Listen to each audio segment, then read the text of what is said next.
ciri-ciri ekspositor itu sendiri, yang pertama itu penyampaian materinya dilakukan secara verbal. Kemudian materi yang disampaikan itu materi yang sudah jadi, contohnya data atau fakta dan konsep-konsep yang harus dihafal sehingga membuat siswa tidak berpikir ulang. Nah, untuk tujuan dari ekspositor ini sendiri yaitu penguasaan materi itu sendiri, yang dimana setelah guru telah menjelaskan materi di depan, nah siswa dapat mengetahui materi-materi itu yang dijelaskan oleh guru itu dan kemudian tujuan dari ekspositor itu sendiri itu penguasaan materi pembelajaran itu sendiri, yang dimana materi yang disampaikan oleh guru itu dapat dipahami oleh siswa dengan benar dengan cara menyampaikan ulang atau mengungkapkan kembali materi yang sudah dijelaskan oleh guru. Nah, kita sudah mengetahui itu pengertian serta ciri-ciri dan tujuan dari ekspositori.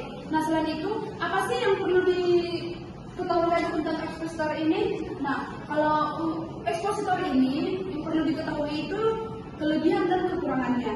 Yang dimana kelebihan dari ekspositor itu sendiri yaitu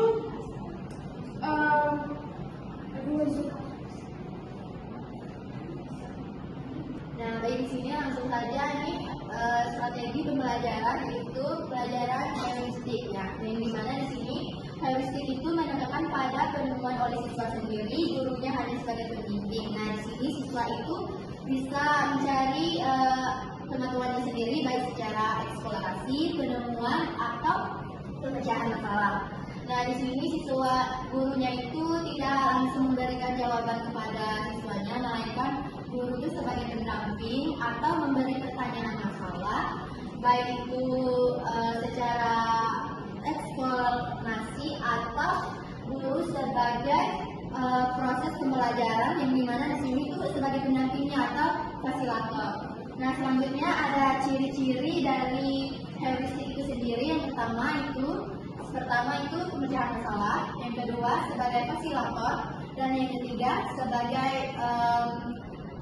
melihat dari hasil akhir atau awal. Nah, dari heuristik ini kita tidak mengenal namanya yang berfokus kepada hasil akhir, melainkan heuristik ini berfokus pada proses pembelajaran siswa itu sendiri.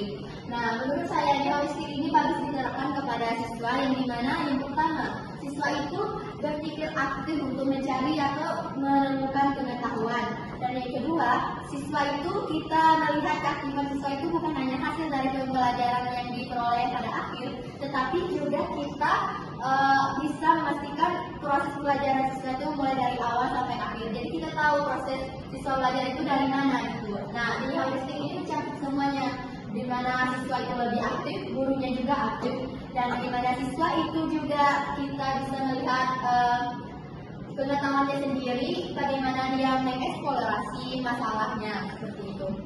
Nah, selanjutnya ada di hasil dari yang kita dapat siswa itu di heuristik ini, siswa itu bisa kita lihat itu melatih kreativitas dan kemandirian seorang siswa, seperti itu.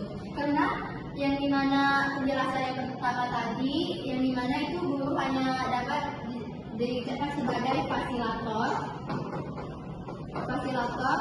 bisa disebut ini sebagai hanya pendamping siswa. Selanjutnya mungkin ada yang detail akan dijelaskan oleh teman saya.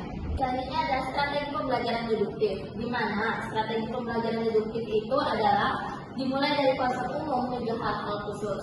Adapun kelebihan dari strategi pembelajaran deduktif yaitu yang pertama, materi dapat disampaikan secara singkat dan lebih banyak. Yang kedua, kelas itu dapat mudah diatur tanpa adanya pengelompokan. Yang ketiga, guru dapat lebih menguasai kelas. Yang keempat itu dapat menumbuhkan semangat belajar. Serta yang kelima itu fleksibel dan dalam berpola pikir. Terus kekurangan dari deduktif itu yang pertama, guru sulit menilai pemahaman dari siswa, serta cenderung menjadi pembelajaran yang satu arah. Selanjutnya siswa pasif dan bisa salah memahami materi. Adapun dari ciri-ciri deduktif, yang pertama berorientasi pada siswa dan materi. Yang kedua, terstruktur tinggi, serta waktu belajar itu lebih efisien dan kurang memberi ruang belajar yang mandiri. tentang induktif, di mana induktif adalah strategi pembelajaran secara langsung, tapi sangat efektif untuk membantu siswa belajar atau mengenai pembelajaran yang sangat efektif di rumah. Nah, untuk penggunaan atau kelebihan dalam simulasi PET ini, yaitu yang pertama memberikan informasi atau memberikan kemudahan untuk siswa dalam pembelajaran yang memberikan konsep fisika secara rigid. Yang kedua yaitu secara mandiri. Nah, di mana secara mandiri ini siswa bisa mencoba sendiri di rumah. Nah, serta dia bisa mengetahui bagaimana isi dari PET dan menggunakan PET-nya. Nah, yang ketiga yaitu menarik perhatian siswa untuk akan ingin tahu dengan isi PET tersebut.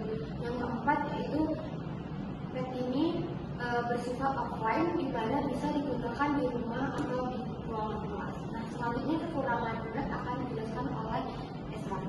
Nah, selanjutnya adapun kekurangannya. Pertama, siswa harus belajar sendiri. Kedua, hanya bisa pakai file jar. Ketiga, tergantung ketersediaan komputer di sekolah. Nah, selanjutnya adapun ciri-ciri strategi induktif. Pertama, siswa bisa belajar kapan saja. Kedua, butuh waktu cukup lama. Ketiga, tidak teratur.